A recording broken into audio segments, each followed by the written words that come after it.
வணக்கம் நேயர்களே, ஸ்ரீ குபேரன் டிவி நேயர்கள் லட்சுமி நாராயண அன்பு வணக்கங்கள். இப்போ நம்ம பார்க்க போகிறது வார ராசி பலன் 19ஆம் தேதியிலேருந்து 25ஆம் தேதி வரை எப்படி இருக்க போகுது.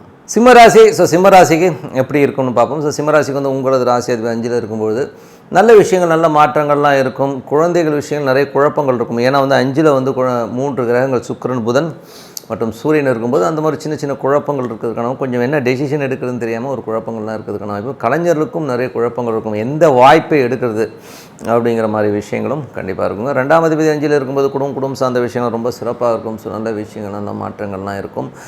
குடும்பத்தில் குதூகலங்கள், சந்தோஷங்கள் எல்லாமே நல்லாயிருக்கும். 3ஆம் அதிபதி 5ல் இருக்கும் புதிய முயற்சிகள் நல்ல லாபங்கள். குழந்தைகளுடைய விஷயங்களில் வந்து நீங்கள் எதிர்பார்த்த லாபங்கள், வெற்றிகள் கிடைப்பதற்கான வாய்ப்பும் ரொம்ப சிறப்பாக இருக்குங்க. அது மட்டும் இல்லாமல் 4ஆம் அதிபதி. 4ஆம் அதிபதி செவ்வாய் உங்களுக்கு வந்து பார்த்திங்கன்னா 10ல் இருக்குது.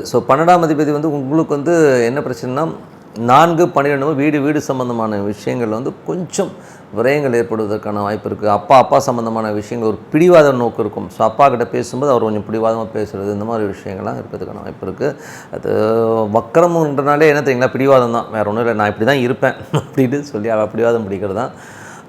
மற்றபடி வந்து பார்த்திங்கன்னா அம்மா சம்மந்தமான விஷயங்களையும் வந்து கொஞ்சம் வந்து அம்மா பிடிவாதமாக இருக்கிறதுக்கான வாய்ப்பு. கொஞ்சம் விட்டு கொடுத்து போனீங்கன்னா எல்லாமே சிறப்பு. உங்கள் ஜனனகால ஜாதகத்தில் செவ்வாய் வக்கரமாக இருந்ததுன்னா எல்லாமே பாசிட்டிவாக இருக்கும். இல்லைன்னா கொஞ்சம் டிலேடாக நடக்கும். வேறு ஒன்றும் கிடையாது, ஒன்றும் பெரிய ப்ராப்ளம்லாம் இல்லை. இது வந்து யாரை எஃபெக்ட் பண்ணணும்னா எல்லாருமே எஃபெக்ட் பண்ணுவோம், எல்லாருமே எஃபெக்ட் பண்ணாது. யார் சிம்ம லக்னமாக இருந்து செவ்வாய் திசை புத்தி அந்தரம் நடக்குதோ அவங்களுக்கு தான் கொஞ்சம் எஃபெக்ட், மற்றபடி ஒன்றுமே இல்லை.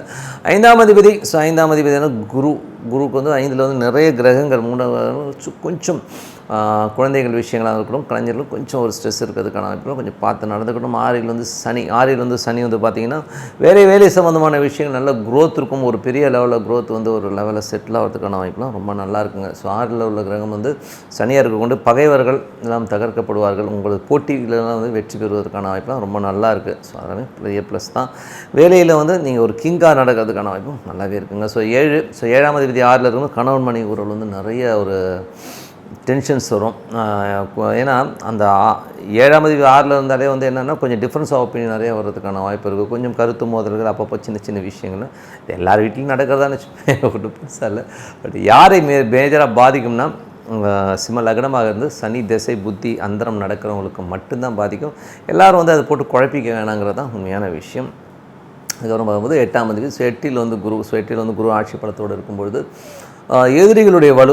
குழந்தைகள் விஷயங்களும் சரி, குழந்தைகளுடைய விஷயங்கள் வந்து சின்ன மனக்கசப்புகள் வரும். ஏன்னா 5ஆம் அதிபதி அவர் வந்து 8ல் இருக்கும்போது கொஞ்சம் மனக்கசப்புகள் வரும், நிறைய குழப்பங்கள் வர்றதுக்கான வாய்ப்புலாம் இருக்குது. அதனால் கொஞ்சம் பார்க்கணும். குழந்தைகள் வந்து ஒரு சின்ன வெற்றி கிடைச்சாலும் சரி, நம்ம வந்து பெரிய ஆளாயிட்டோம் அப்படின்னு தூக்கிட்டு நடப்பாங்க.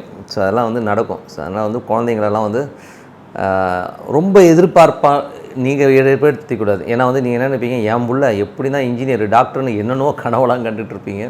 அப்படிலாம் இல்லாமல் அவனுக்கு என்ன பிடிக்குது, என்ன லெவலில் அவன் திங்க் பண்ணுறாங்கிறத வந்து யோசிங்க.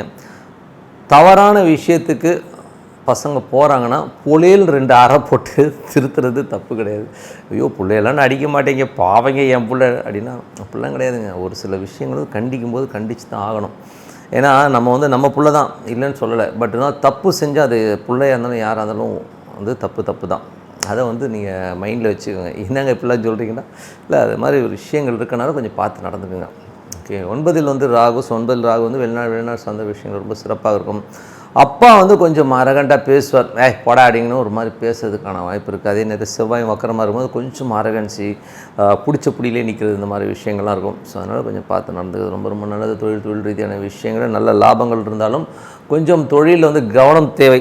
ஏன்னா வந்து 10ஆம் அதிபதி வந்து உங்களுக்கு 10க்கு 8ல் இருக்கனால அதீதமான பேராசை மற்றவங்க காட்டி உங்களை ஏமாற்றுவதற்கான வாய்ப்பு இருக்குன்னா ரொம்ப கவனமாக இருக்கணும். 11ஆம் அதிபதி 5ல் இருக்கும்போது நண்பர்களால் நல்ல குதூகலமாக சந்தோஷமாக சுற்றுறதுக்கான வாய்ப்புகளாக இருக்குது. ரொம்ப ஹாப்பியாகவும் சந்தோஷமாக இருக்கிறதுக்கான வாய்ப்புலாம் ரொம்ப நல்லா இருக்குங்க. அதில் வந்து பார்த்திங்கன்னா புதன் திசை புத்தி அந்தரம் நடக்கிறவங்களுக்கு வந்து ரொம்ப சிறப்பாகவும் சந்தோஷமாக இருக்கும். அதில் வந்து இதை மாற்றம் இல்லை.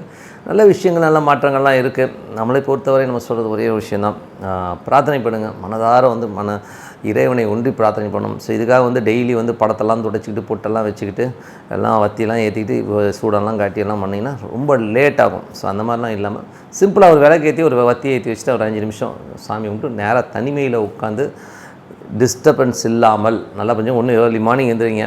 இல்லையா நைட்டு எல்லோரும் தூங்கினதுக்கப்புறம் சைலண்ட்டில் உட்காந்து மெடிடேஷன் பண்ணுங்கள். உங்களுக்கு பிடிச்ச தெய்வம் என்னவாக இருந்தாலும் நீங்கள் பண்ணுங்கள். சில பேர் சொல்லலாம் எனக்கு தெய்வமே தெரியாதுங்க அப்படின்னு. உங்களுக்கு என்ன பிடிக்குதோ அதில் வந்து சாமி கும்பிடுங்க. ஆட்டோமேட்டிக்காக எந்த சாமி நீங்கள் கும்பிட்றீங்களோ அந்த சாமியை இன்னொரு சாமியை கூப்பிட்டு வரும். உங்களுக்கு உகந்த தெய்வம் உங்களுக்கு கை நீட்டி கையை தொட்டு கூட்டிகிட்டு போங்கிறது தான் உண்மையான விஷயம். ஸோ அது பண்ணி பாருங்கள், சிறப்பான பலன்கள்லாம் கிடைக்கும்னு சொல்லிட்டு உங்களிருந்து விடைபெறுவது உங்கள் லக்ஷ்மி நாராயணன். நன்றி, வணக்கம். ஸ்ரீ குபேரன் டிவியை பார்த்தமைக்கு நன்றிகள். மேலும் இது போன்ற தகவல்களை தெரிந்து கொள்ள ஸ்ரீ குபேரன் டிவியை சப்ஸ்கிரைப் செய்யுங்கள். மறக்காமல் பெல் ஐக்கானை கிளிக் செய்யுங்கள்.